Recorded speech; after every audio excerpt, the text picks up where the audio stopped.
গপ্পসপ্পের আজকের আয়োজনে থাকছে লেখক মঞ্জিল সেনের গল্প চীনা পুতুল। শতাব্দী পুরনো এক অভিশাপের ভয়াবহতা ঘিরে আবর্তিত গল্পটি শুনতে আমাদের সাথে থাকুন। চলুন শুরু করা যাক। ক্লাব ঘরে বৃদ্ধ ভদ্রলোকটির মুখোমুখি আমরা বসেছিলাম। ভদ্রলোকের চুলগুলি তুষারের মতো সাদা, গালের চামড়া কুঁচকে গেছে, দুহাত দস্তানায় ঢাকা। মৃদু কণ্ঠে তিনি তার কাহিনী বলছিলেন। আমার তখন যুবা বয়স, বাবা মা দুজনেই মারা গেছেন। তখন এত ঘিঞ্জি বসতি ছিল না, লোকজনের এত ভিড়ও ছিল না। বাবা যে ছোট দোতলা বাড়ি করেছিলেন, আমি তার মালিক এবং একমাত্র বাসিন্দা। একমাত্র বললে হয়তো ভুল হবে, কারণ নবীনও অনেকদিন ধরে ছিল। নবীন আমাদের পুরনো চাকর, ঘরের কাজকর্ম রান্নাবান্না সবই সে করে। আমার একটা শখ ছিল প্রাচীন দুষ্প্রাপ্য জিনিসপত্র সংগ্রহ করা। এর জন্য কম টাকা আমি খরচ করিনি। এই সময় হঠাৎ একটা লাক্ষার বাক্স আমার হাতে এলো। চমৎকার বাক্সটি, সোনালি বার্নিশ, মসৃণ আর যেন ঝকঝক করছে। 8 ইঞ্চি লম্বা, 4 ইঞ্চি চওড়া, আর ভেতরের গভীরতা প্রায় 5 ইঞ্চি। বাক্সর ঢাকনার উপর কালো আলখাল্লা পরা এক চীনার ছবি, তার ডান হাতে উদ্যত তরোয়াল। ছবিটা এত জীবন্ত যে চমকে যেতে হয়। ছবির মুখটা অত্যন্ত ভয়াবহ হলেও শিল্পীর শিল্পনৈপুণ্যের তারিফ করতে হয়। নিপুণ হাতে ছোট্ট একটা মুখের মধ্যে তিনি হিংসা ও ঘৃণার অভিব্যক্তি এমন নিখুঁতভাবে ফুটিয়ে তুলেছেন যে হঠাৎ দেখলে মনে হয় জীবন্ত মুখ। সময় ও কালের ঝড়ঝাপটা উপেক্ষা করে ছবিটা অম্লান হয়ে আছে। বাক্সটা বাড়িতে এনে আমি দেখলাম ওটা তালা বন্ধ। দোকানে আমাকে কোনো চাবি দেয়নি, আমিও তখন খেয়াল করিনি। আমি ওটা তুলে চাবির ছোট্ট ফুটোটা পরীক্ষা করছি। এমন সময় আমার মনে হলো বাক্সের মধ্যে যেন কিছু একটা নড়ে চড়ে বেড়াচ্ছে। আমি একটু অবাকই হলাম, কারণ এই বন্ধ বাক্সের মধ্যে কোনো জীবন্ত প্রাণী থাকতে পারে তা আমি ঠিক বিশ্বাস করতে পারছিলাম না। একটা ছোট স্ক্রুড্রাইভার দিয়ে আমি বাক্সর তালাটা খুলে ফেললাম। ঢাকনাটা খুলেই আমি চমকে উঠলাম। একজোড়া খুদে কালো চোখ আমার দিকে তাকিয়ে আছে। কুচকুচে কালো চোখে খুদে শানিত দৃষ্টি। চোখ দুটো একটা হলদে পুতুলের মতো মুখের উপর বসানো। পুতুলের মুখটা মনে হয় সূক্ষ্ম, নরম চামড়া দিয়ে তৈরি, কারণ মানুষের মুখের চামড়ার সঙ্গে তার এতটুকু প্রভেদ আমার চোখে পড়ল না। আমি বাক্সের মধ্যে হাত ঢুকিয়ে একটা আঙুল দিয়ে ওটার গাল স্পর্শ করলাম, আর সঙ্গে সঙ্গে আঙুলটা সরিয়ে আনলাম। আমি হলপ করে বলতে পারি, কোনো জীবিত মানুষের গালে আঙুল ছোঁয়ালে যেরকম অনুভূতি হয়, আমারও ঠিক সেরকম অনুভূতিই হয়েছিল। এই ক্ষুদে মূর্তিটা শরীর 3.5 ইঞ্চির বেশি হবে না, কিন্তু হলদে মুখের সঙ্গে শরীরের আকৃতিগত সামঞ্জস্য এত নিখুঁত যে মনে হয় যেন শিল্পী সবকিছু মেপে মূর্তিটাকে বানিয়েছেন। মূর্তিটার গায়ে কালো সিল্কের আলখাল্লার মতো একটা পোশাক, পায়ে জুতো, কোমরে একটা কারুকার্য করা তরোয়ালের খাপের ওপরে তরোয়ালের হাতলটা দেখা যাচ্ছে।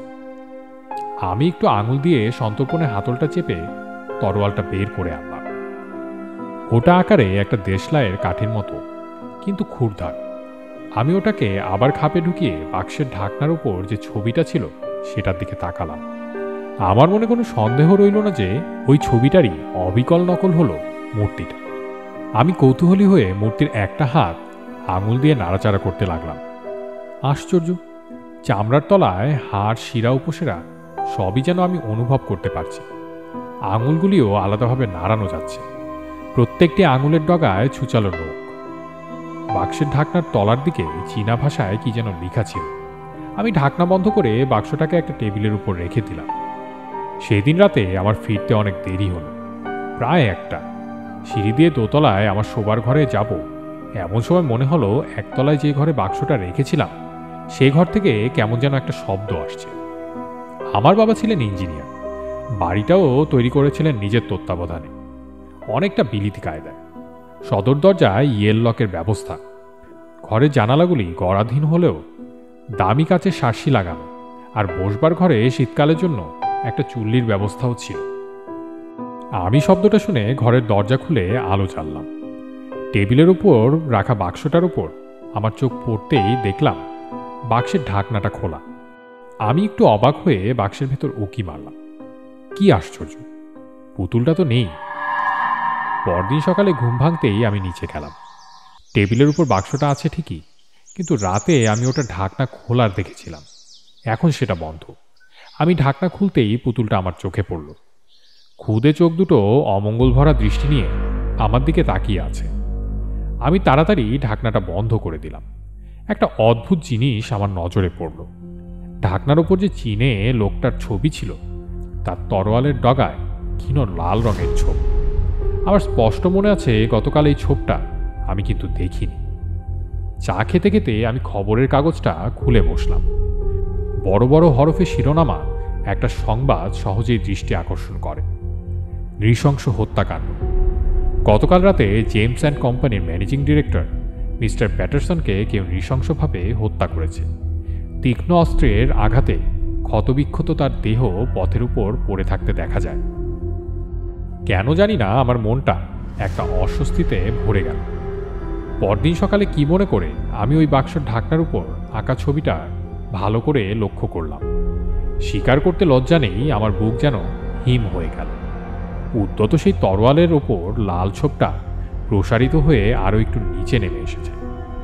আমি আঙুল দিয়ে জোরে জোরে ঘষলাম, কিন্তু লাল দাগটা উঠল না।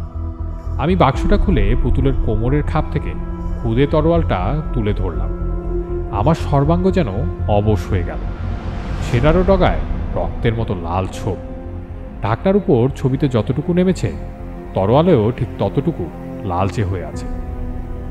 আমি মন্ত্রমুগ্ধের মতো তরোয়ালটা আবার খাপে পুরে বাক্সটা বন্ধ করে দিলাম। সেদিনও খবরের কাগজে একটা নৃশংস হত্যার ঘটনা চোখে পড়ল।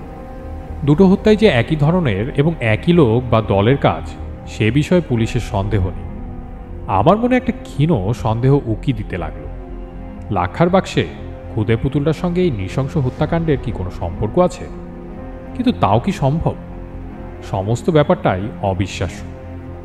বাক্সর ঢাকনার তলার দিকে চীনা ভাষায় যা লেখা ছিল তার ঠিক অনুলিপি করে চীনা ভাষায় দক্ষ আমার এক বন্ধুর কাছে সেটা ডাকে পাঠিয়ে দিলাম।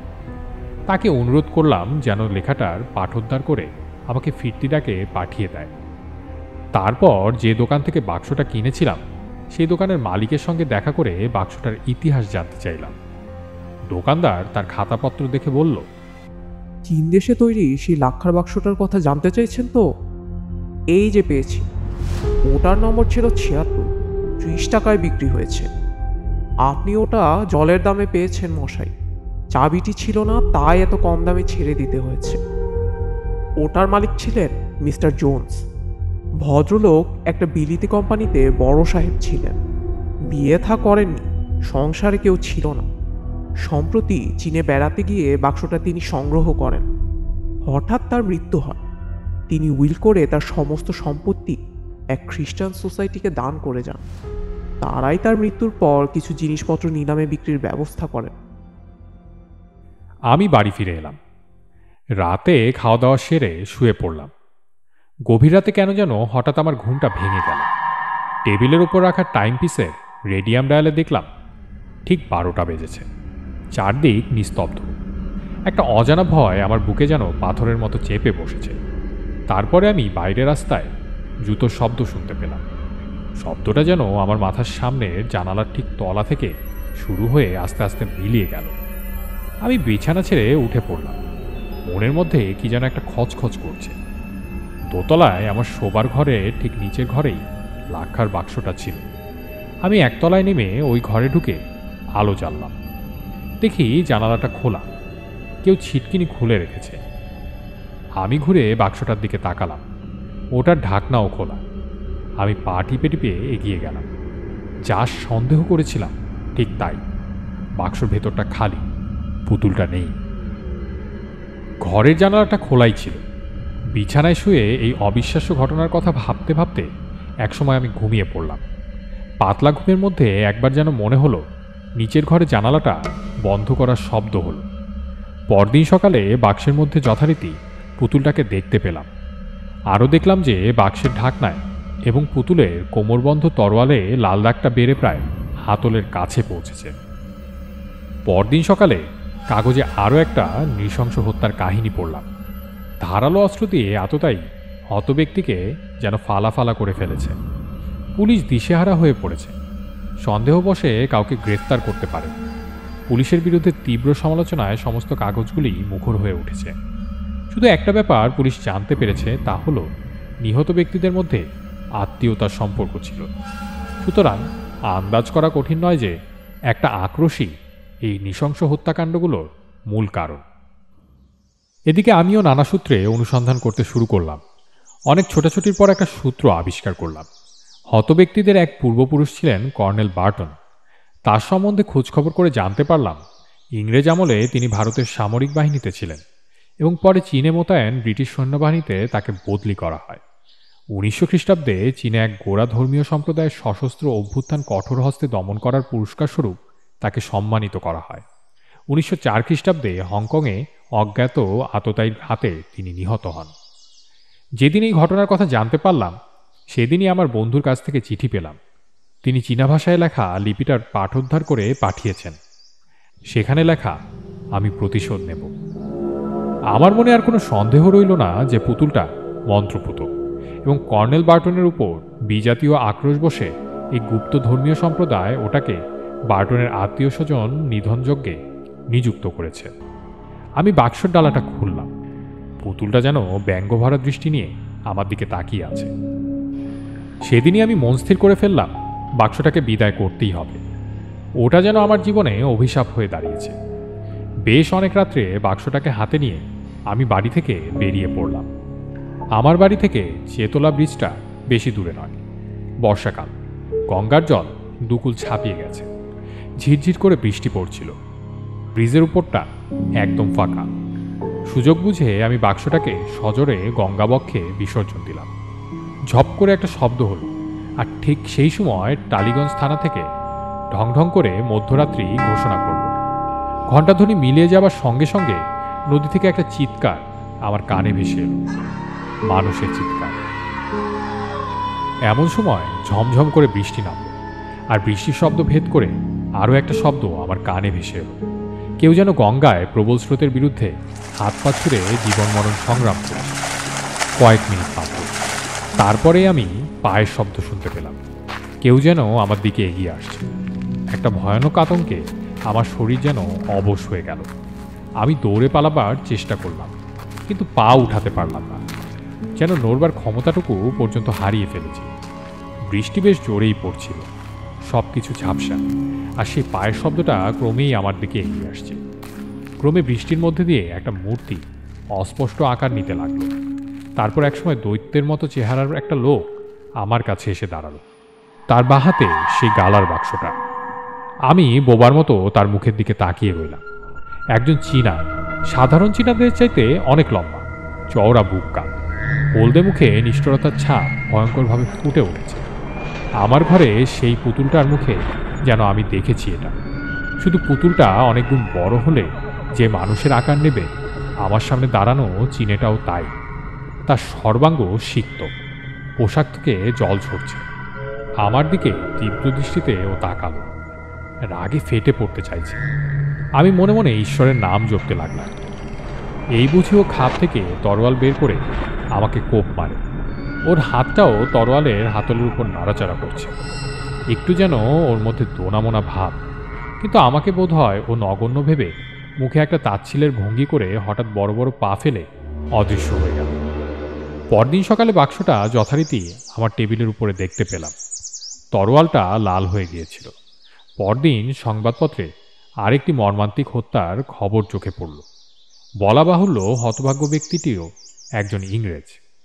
বোধ হয় যে রাত্রে আমি ওকে ধ্বংস করতে চেয়েছিলাম সে রাত্রের হত্যাটাই ওর জিঘাংসার শেষ বলি। কিন্তু কর্নেল বার্টনের উপর বিজাতীয় বিদ্বেষবশত তার বংশধরদের নিশ্চিহ্ন করার জন্য যে হত্যালীলা শুরু হয়েছিল, সেই জিঘাংসা চরিতার্থ হলেও নৃশংস হত্যাকাণ্ড কিন্তু এখনও থামেনি। খুনের নেশায় বোধ হয় এই চীনে জল্লাদটা উন্মাদ হয়ে উঠেছিল। নিরীহ লোকও তার তরোয়ালের আঘাতে প্রাণ হারাতে লাগল। নবীন একদিন আতঙ্কগ্রস্তের মতো এসে বলল, আমাদের পাড়াতেই এক ভদ্রমহিলা তার শোবার ঘরে গভীর রাতে নৃশংসভাবে খুন হয়েছেন। ভদ্রমহিলা একা ফ্ল্যাটে ছিলেন। তার স্বামী অফিসের কাজে বাইরে গেছিলেন, আর সেই সুযোগে খুনি তার কাজ হাসিল করেছে। ইতিমধ্যে আমার মধ্যে একটা অদ্ভুত পরিবর্তন এসেছে। ওই জল্লাদটা আমাকে যেন জাদুমন্ত্র বলে বশ করে ফেলেছে। ওর প্রভাব আমি মর্মে মর্মে অনুভব করি। সত্যি কথা বলতে কি, আমাদের দুজনের মধ্যে যেন একটা যোগসূত্র গড়ে উঠেছে। প্রতিটি হত্যার পর ও যেন আমার সঙ্গে উল্লাস করতে চায়, আর আমিও ওর গোপনীয়তা রক্ষা করার প্রয়াস পাই। কখন মাঝরাত হবে আর জল্লাদটা জেগে উঠবে, এই প্রত্যাশা সন্ধ্যার পর থেকেই আমার মধ্যে একটা উন্মাদনা দেখা দেয়। কিন্তু এরপর থেকে ক্রমশ আমি ওর মধ্যে একটা পরিবর্তন লক্ষ্য করলাম। আমার বাড়িতে আশ্রয় নেবার জন্যই আমাকে ওর প্রয়োজন হয়েছিল, কিন্তু এখন ওর মুখের ভাবের পরিবর্তনে আমার মনে হতে লাগলো আমি হয়তো ওর হাতে নিরাপদ নই। আমি পুতুলটার মধ্যে যেন একটা বিদ্রূপের আভাস লক্ষ্য করলাম। গভীর রাতে রক্তের নেশায় ও বেরিয়ে পড়ত। ফিরে আসার পর সাফল্যের আনন্দে ওর মুখে আনন্দে উদ্ভাসিত হয়ে উঠত। আমরা দুজনেই হাসাহাসি করতাম। এখন কিন্তু আর ও আমার সঙ্গে হাসাহাসি করে না। আমাকে লক্ষ্য করে হাসে বটে, কিন্তু সেটা উপহাসের হাসি। সেই হাসির মর্ম বুঝতে আমার আর দেরি হয়নি। বুঝতে পারি আমারও দিন ঘনিয়ে এসেছে। কিন্তু জল্লাদটা আমার বিচার বুদ্ধিকে আমলে না নিয়ে ভুল করেছিল। রাত 12টার পর ও অজেয় হয়ে ওঠে, কিন্তু ভোর থেকে রাত 12টা পর্যন্ত ও যে অসহায় পুতুল ছাড়া আর কিছুই নয়, এই সত্যটা আমার কাছে আর গোপন ছিল না। আমি স্থির করলাম ও আঘাত আনবার আগেই ওকে ধ্বংস করতে হবে। নবীনকে আমি কদিনের ছুটি দিলাম। এক সন্ধ্যায় বেশ কিছু শুকনো কাঠ দিয়ে আমি আমার চুল্লিটায় আগুন জ্বালালাম। আগুন বেশ ভালো রকম জ্বলে ওঠার পর আমি লাক্ষার বাক্সটা সেই ঘরে নিয়ে এলাম। শয়তানটাকে একবার শেষ দেখার প্রলোভন আমি সংবরণ করতে পারলাম না। ডালাটা খুলে আমি ওর মুখের দিকে তাকালাম। ওর মুখে সেই এক অশুভ অভিব্যক্তি এতটুকু বদলায়নি। বাক্সের ডালাটা বন্ধ করে আমি ওটাকে প্রজ্বলিত অগ্নিকুণ্ডের মধ্যে নিক্ষেপ করলাম। লাক্ষার বাক্স মুহূর্তের মধ্যে জ্বলে উঠল। লেলিহান আগুনের শিখায় জীবন্ত দগ্ধ প্রাণীর মতোই যেন ও ছটফট করছে। ও চিৎকার করে উঠল। এক ক্ষীণ শব্দ আমার কানে ভেসে এলো। তারপর পুতুলটা ভস্মে পরিণত হলো।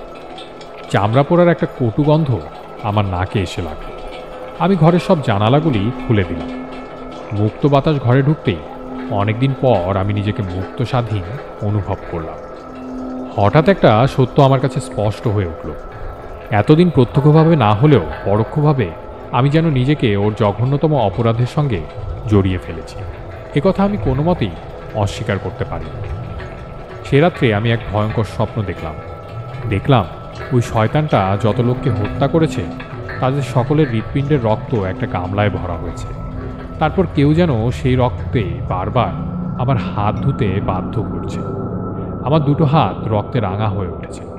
সকালবেলা ঘুম থেকে উঠে সেই দুঃস্বপ্নের হাত থেকে মুক্তি পেয়ে আমি যেন হাঁপ ছেড়ে বাঁচলাম।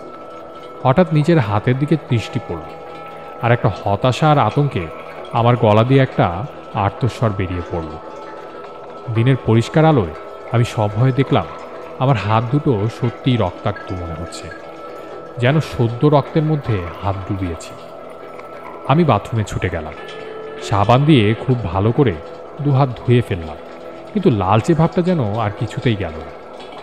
আমার অপরাধের জ্বলন্ত সাক্ষী সেই গাঢ় লালিমা আজও আমি দুহাতে বয়ে বেড়াচ্ছি।